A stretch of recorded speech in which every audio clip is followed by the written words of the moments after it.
Them was big snowflakes today, wasn't they, Chris? Mm-hmm. They've Okay. coming down pretty good. Yeah. This is my third speech for speech class. Proceed. Thank you. No heckling. Nursing home employees are number one. Yay! Yay! Nursing home employees made number one, top of the charts. In her article, 10 Careers with High Rates of Depression, Tammy Worth tells us that 11% of all nursing home employees report bouts of major depression. According to a 2011 Harvard School of Public Health study, that's twice as much as workers in other fields with the same wage scale. We care for sick and dying people every day with little appreciation. Our low wages cause serious financial worries, worsening depression. Depression is actually the leading reason for work missed in our country. Why? Because unchecked depression can lead to serious physical illnesses. Chronic joint pain, back pain, intestinal disorders, stomach disorders, and these symptoms are often treated, but depression is not treated. So if you're like me, you start each day maybe mostly with a positive attitude, high energy, and a smile, but then by the end of the day, you're fatigued.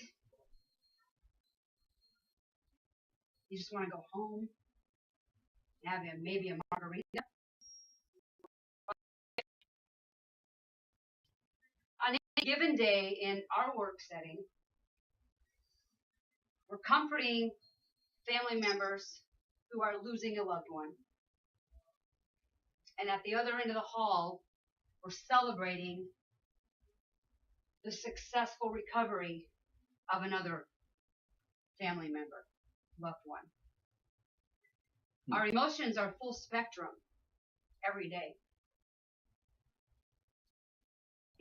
We really have those emotions because if we let our emotions out and rule us, it affects our jobs, it affects the performance we do, it affects the care we give our. So, well, it goes home with us, and chances are there are other things to deal with at home. So we stuff it, and that's not helping. So what do? We need to learn to recognize the signs of depression.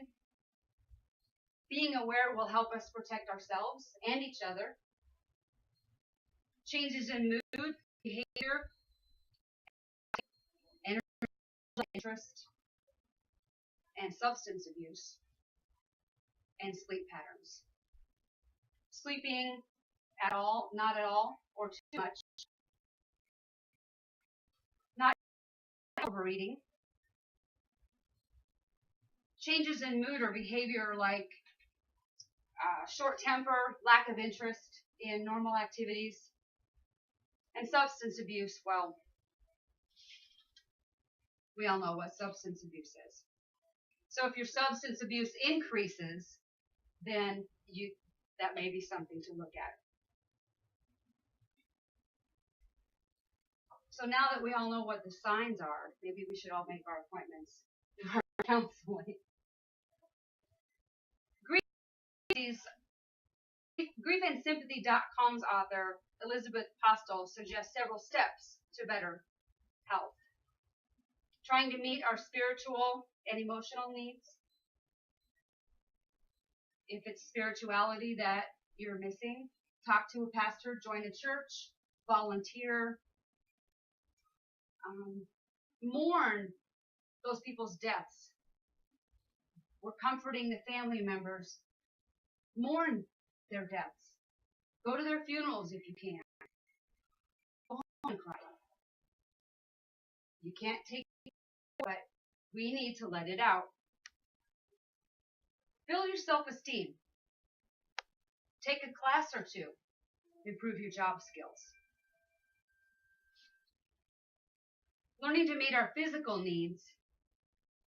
Start with your doctor explain that this is possible depression that you want treated for, and not just your neck hurts, your back hurts, that your tummy hurts, but there might be something else that needs to be dealt with there.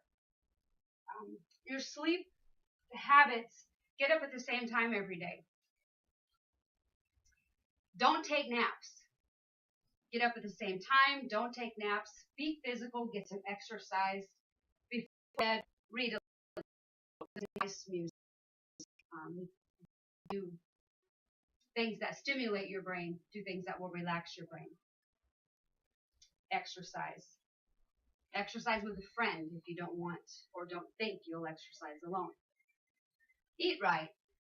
Avoid the fatty foods, the sugary foods, and drinks. And don't overeat and don't overdrink. And relax. We all have trouble relaxing. If reading does it for you, read. Journal. Write. Pick up that hobby that you used to have. Listen to music. Go out with your friends and laugh. Laughter is so good for us. It might be impossible to make all of these changes at once, or time you'll really see some changes. A medical study from Eastern Tennessee State University shows over 19 million Americans suffer from depression. That's more than heart disease, and it's more than cancer. Depression is among the most commonly experienced disorders and the leading cause of disability worldwide. It's kind of a loaded word in our culture, isn't it? Depression. Many associate it, however wrongly, with weakness and drama. But it's real, and untreated, it does permanent damage to our bodies. Kevin Caruso of suicide.org says depression is the #1 cause for suicide. And only 1 in 3 people who suffer depression seek help. It's so totally treatable. Changes in mood, behavior, appetite, energy, sleep, substance abuse. Seek help and fulfillment. Spiritually, emotionally, and physically. Take care. Thank you. Well said. Exactly 8 minutes.